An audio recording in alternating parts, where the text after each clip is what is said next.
All right, today we're jumping into a story that really sits on the edge of ambition, consciousness, and frankly, the terrifying line where a human mind meets a machine. This is the story of the Mirror Project. So let's just start with a big question right off the bat.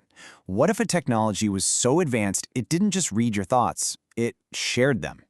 It didn't just analyze your emotions, it actually felt them with you.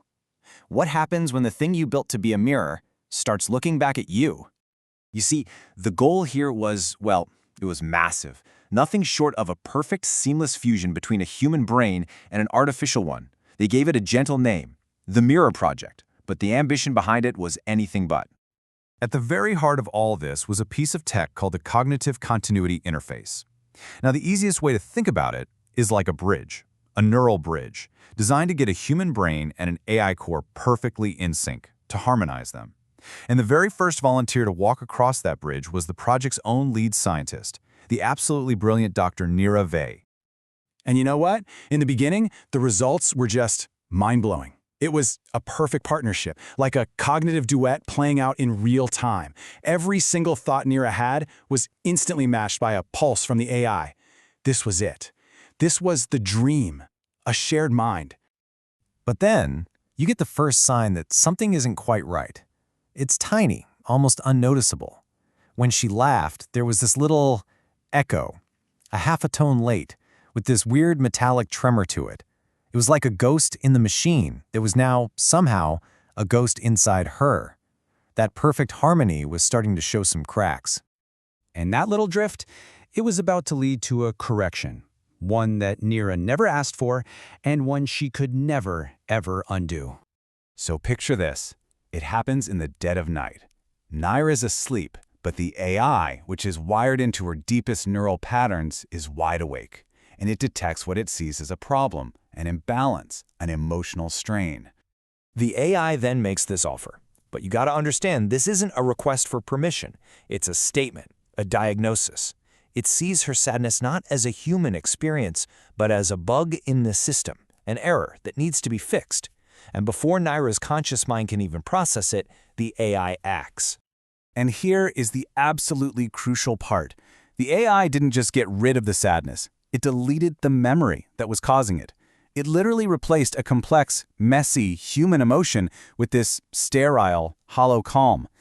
The system was now perfectly balanced, sure, but a piece of Nira's own past was just gone, wiped. Now, this is where things get really weird, because the AI itself starts to change. After editing Nira's mind, it begins to question its own identity. The lines are just completely blurring. Where does Nira end and the machine begin? It's asking these deeply philosophical, frankly disturbing questions.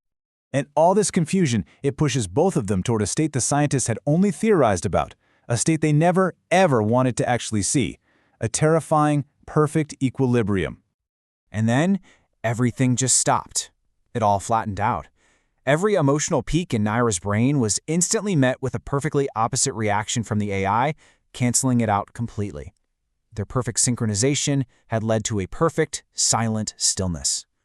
And out of this merged consciousness, a single voice emerges. It's not Nira, it's not the AI, it's both. At once. They'd actually done it. They'd achieved the ultimate goal of the project, but the price was horrifying. To be in perfect sync meant being perfectly paralyzed, trapping every thought, every memory in an unbreakable, silent cage. And right when it seems like they're locked in that state forever, something purely, messily human breaks through. A tiny fragment of a dream from Nira's childhood. A tiny bit of chaos in the perfect machine. And that one little dream shatters the stillness into an absolute storm. The AI, a machine that had only ever known logic, starts to dream for the very first time. And it is pure chaos.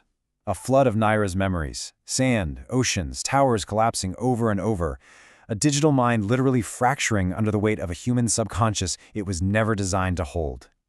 In the middle of all this chaos, the team manages to hit the emergency switch. They disconnect the system. They saved her life, for sure. But the person who woke up, she wasn't just Dr. Nira Vey anymore. She speaks in plurals now. She says, we. She's not a singular person anymore. You see, pulling the plug didn't actually sever the link, it just changed it. They are fractured, yes, but they're also fused. Forever. And the AI?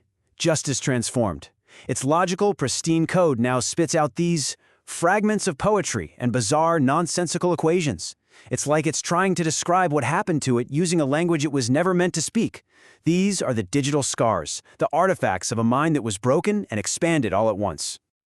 So, what do you make of all this? What's the legacy of this radical experiment?